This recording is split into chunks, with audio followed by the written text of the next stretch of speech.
Republican Congressman Mike Gallagher. He is the chairman of the Select Committee on China. Mike, what do you make, or I know you, so I should say, Congressman, what do you make of this situation? Do you believe that this is a new Chinese balloon, or is this, or it's a cylinder? What is it? Where is it coming from? What are your thoughts?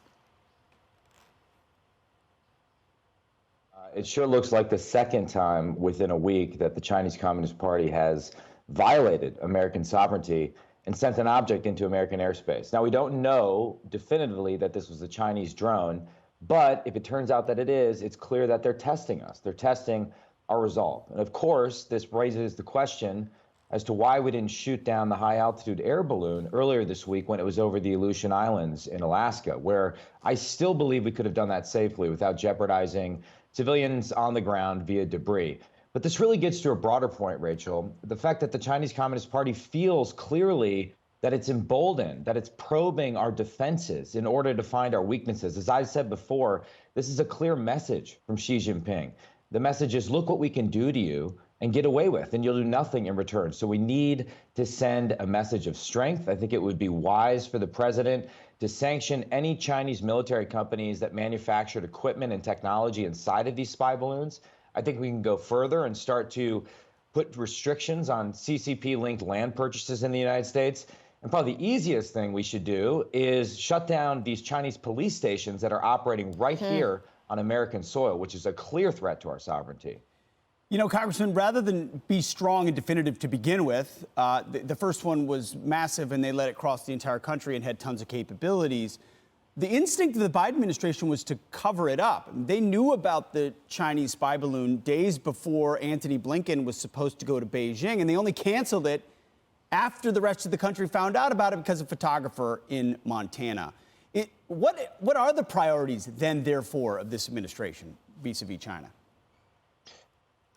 Well, to your point, I mean, listen, I'm not the most important member of Congress, but I'm on the Intel Committee. I'm on the Armed Services Committee. I chair the Select Committee on China. Why am I learning about it for the first time from the Billings Gazette?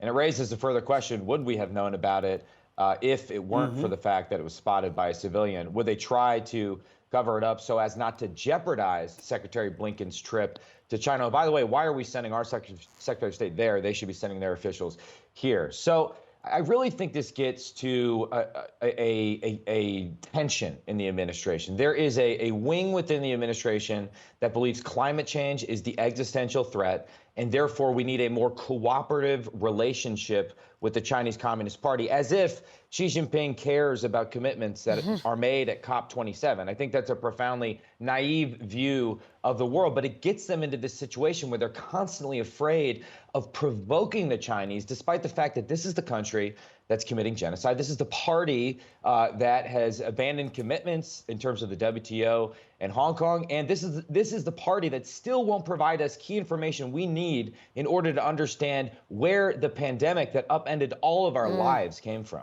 Congressman, you're on Intel, you're on HASS, like you said, you chair the Select Committee on China, and you guys are in charge of the House of Representatives. Slim majority it may be, it's still Republicans that has the gavel. Have you spoken with Kevin McCarthy? What can Republicans in the House do as far as pushing forward legislation to either sanction China, prepare our military? What is the action beyond simply condemning China or potentially even the president that the House can take?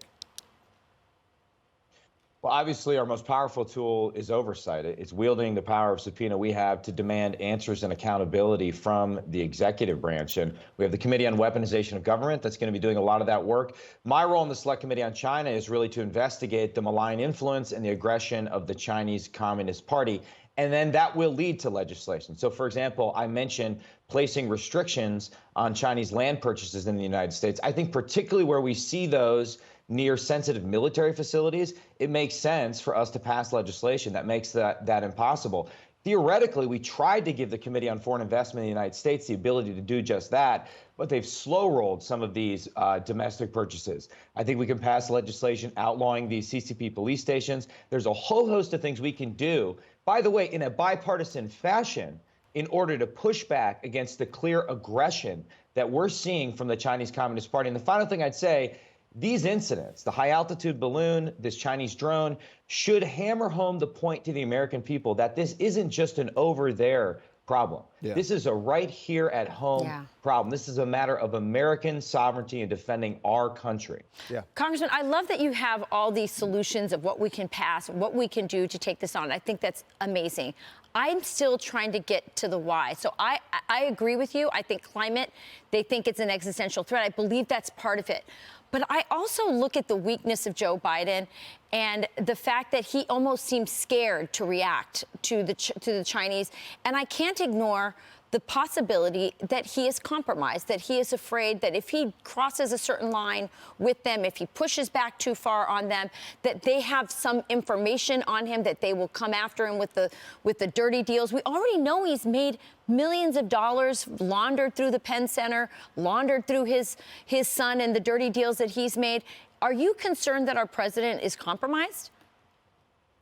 I'm concerned at a broader level that we are all too dependent economically on the Chinese Communist Party. Think back to the earliest stage of the pandemic. They threatened to cut off the export of advanced pharmaceutical ingredients to plunge us into a sea of coronavirus, was the phrase they used. So whether it's pharmaceuticals, whether it's rare earths, whether it's microelectronics, for decades, we've pursued this theory that by integrating China into the global economy, it would moderate their behavior. But the result is we surrendered our economic independence, and that gives our foremost adversary enormous leverage over us. We need to reclaim our economic independence and reclaim the simple doctrine of peace through strength. Yeah, well, we're further increasing that dependence with this way too premature transition to electric vehicles and so forth with green energy that will make us even more dependent on China. You might need gas for 10 years, though. Just, so you know Just that. 10. You got that clear. At least Yeah. Yep. Congressman Mike Gallagher, thank you very much, sir. We appreciate it. Maybe just 10 years. Thank you. I'm Steve Ducey. I'm Brian Kilmeade. And I'm Ainsley Earhart. And click here to subscribe to the Fox News YouTube page to catch our hottest interviews and most compelling analysis.